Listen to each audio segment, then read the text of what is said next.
For the first time in 2023, it's Internationals o'clock. Out of the 24 players picked for the national team, 15 play in the Faroe Islands, 6 of them for Klaksvík.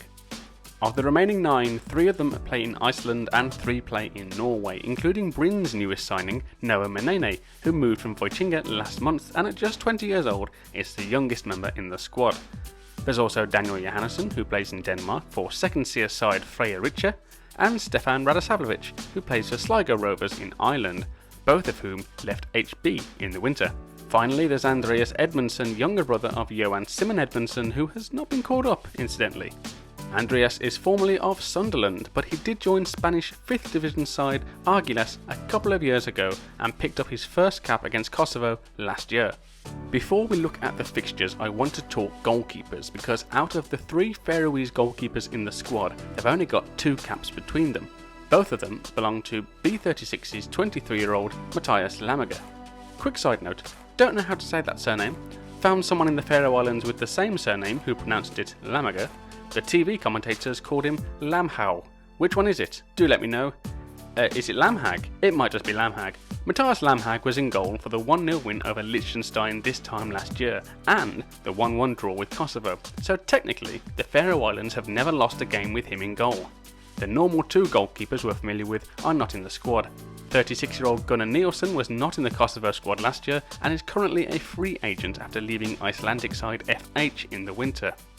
As for HB's Teitur Gesson, his wife has given birth to their 4th child. Congratulations! So he's taken some time away to be with her.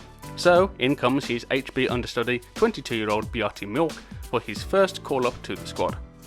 Also selected is Vojtinga's difficult to beat and difficult to pronounce, Boya Runethroy.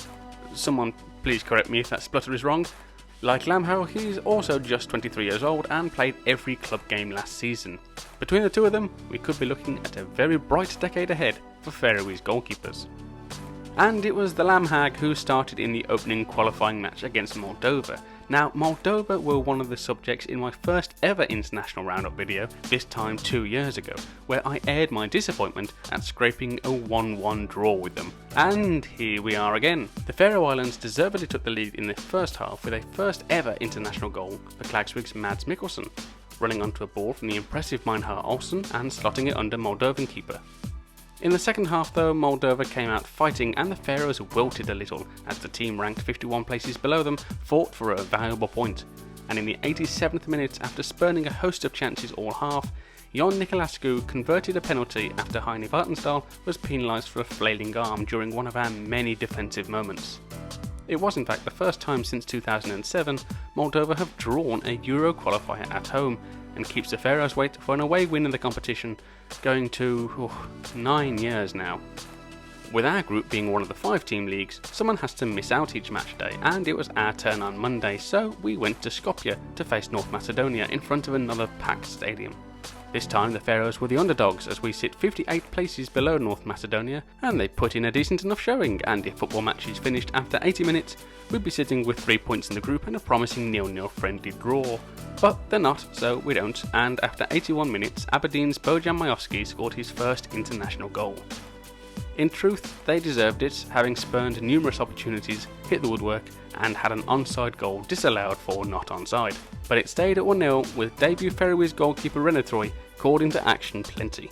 While this was going on, Moldova were getting another draw, this time a noteworthy home point against Czech Republic, so the qualifying group reads a pleasing 4-3-2-1-0. But less pleasingly, Faroes are the one with 1 point. But if Moldova can get a point against Czech Republic at home, then why not us, as it's they who come to Tórsvalla next, in June, closely followed by Albania. The stands will be buzzing for both, I'm sure. Before that, plenty of league action, starting with Vojtinga vs TB this Friday. So thanks for tuning into Faroe Ball again, I'll see you next time, and Gleðileg Páskir.